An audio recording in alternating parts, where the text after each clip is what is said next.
Halo teman-teman investor, selamat datang kembali di US Stock ID. Nah, biasanya kan kita ngomongin saham Amerika ya. Kali ini kita bakal belok sedikit nih, kita mau bedah tuntas dunia kripto, khusus buat kalian yang pemula. Dan kita bakal coba selesaikan semuanya cuma dalam 5 menit. Di bahasan super singkat ini, kita bakal ngobrolin 3 hal utama. Pertama, jenis-jenis kripto yang wajib kamu tahu. Kedua, gimana sih cara belinya lewat aplikasi lokal kayak Reku dan Peluang. Dan yang ketiga, cara analisa super simple, nggak pakai ribet. Semua info ini paling update loh, langsung dari aplikasinya. Udah siap? Yuk kita mulai! Tapi tunggu dulu, ini penting banget ya. Semua yang kita bahas di sini tuh tujuannya buat edukasi, bukan ajakan buat beli atau jual. Kripto itu risikonya tinggi banget, harganya bisa naik turun gila-gilaan. Dan kamu bisa loh kehilangan semua modal. Jadi ingat, selalu lakukan riset sendiri alias DIY dan pastiin pakai uang dingin ya. Oke, kita masuk ke bagian pertama, kenalan sama jenis-jenis kripto. Wah, kalau diikutin sih ada ribuan jenis di luar sana.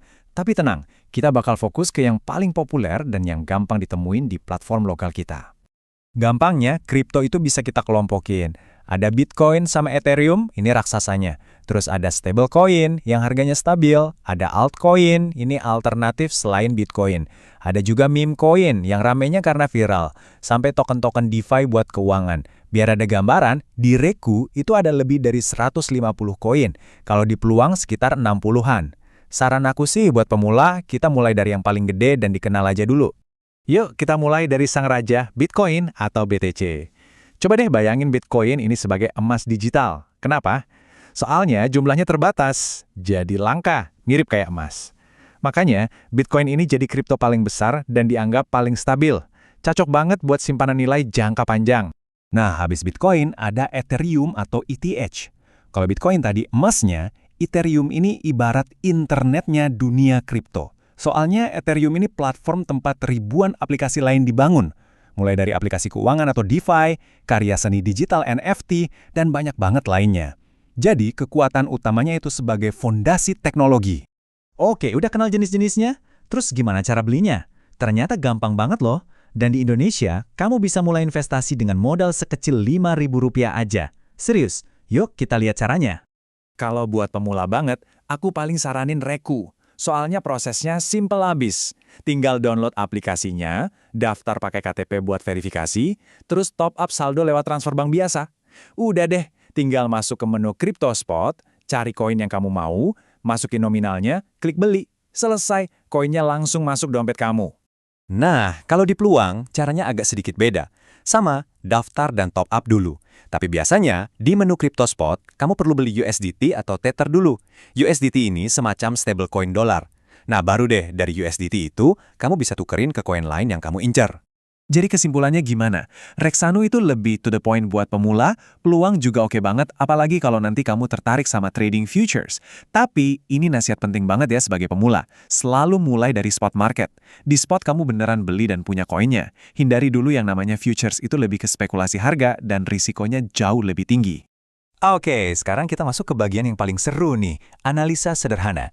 Tenang, ini nggak perlu pusing-pusing liatin grafik kok. Aku bakal kasih tahu 4 patokan gampang yang bisa kamu cek langsung di aplikasinya atau di situs kayak CoinMarketCap. Ada 4 hal simpel yang perlu kamu perhatiin. Pertama, market cap atau kapitalisasi pasar. Gampangnya makin besar angkanya, biasanya koin itu makin stabil. Kedua, supply yang beredar. Logikanya kalau barangnya sedikit, tapi yang mau banyak, harganya bisa naik kan? Ketiga, volume 24 jam. Kalau volumenya tinggi, artinya koin itu gampang banget dibeli dan dijual, liquid. Terakhir, APY atau imbal hasil kalau kamu melakukan staking. Nah, ini catat ya, APY yang tinggi banget biasanya resikonya juga tinggi. Nah, dari semua info tadi, yuk kita susun strategi yang aman buat mulai perjalanan investasi kamu. Anggap aja ini kayak rencana penerbangan kamu sebelum terjun ke dunia kripto. Ini saran utamanya dan tolong diingat baik-baik. Alokasikan porsi terbesar sekitar 80% dari dana kamu ke aset yang lebih stabil. Apa itu? Ya stablecoin, Bitcoin, atau Ethereum. Sisanya, yang 20%, baru deh boleh kamu pakai buat coba-coba koin lain yang risikonya lebih tinggi. Oke, kita rangkum semuanya jadi sebuah checklist ya. Pertama, mulailah dengan yang aman. Kedua, diversifikasi. Jangan taruh semua telur dalam satu keranjang. Ketiga, pakai spot market, jauhi futures. Keempat, pantau 4 metrik kunci tadi, cukup seminggu sekali. Dan kelima, kalau mau dapat passive income, bisa coba staking di Reku. Imbal hasilnya bisa sampai 12,5% per tahun loh. Nah, itu dia panduan kilat kripto buat pemula. Sekarang aku yang penasaran nih. Kalian sendiri udah punya kripto apa aja? Coba dong tulis di kolom komentar di bawah, BTC, ETH, atau mungkin ada koin favorit lainnya. Kalau pembahasan singkat ini ngebantu kamu, jangan lupa ya buat klik tombol like, subscribe channel US Stock ID, dan nyalain juga loncengnya biar gak ketinggalan info-info berikutnya seputar saham Amerika dan kripto. Makasih banyak udah nonton, dan ingat selalu investasi dengan cerdas dan utamakan manajemen risiko. Semoga portfolio kalian ijo royo-royo.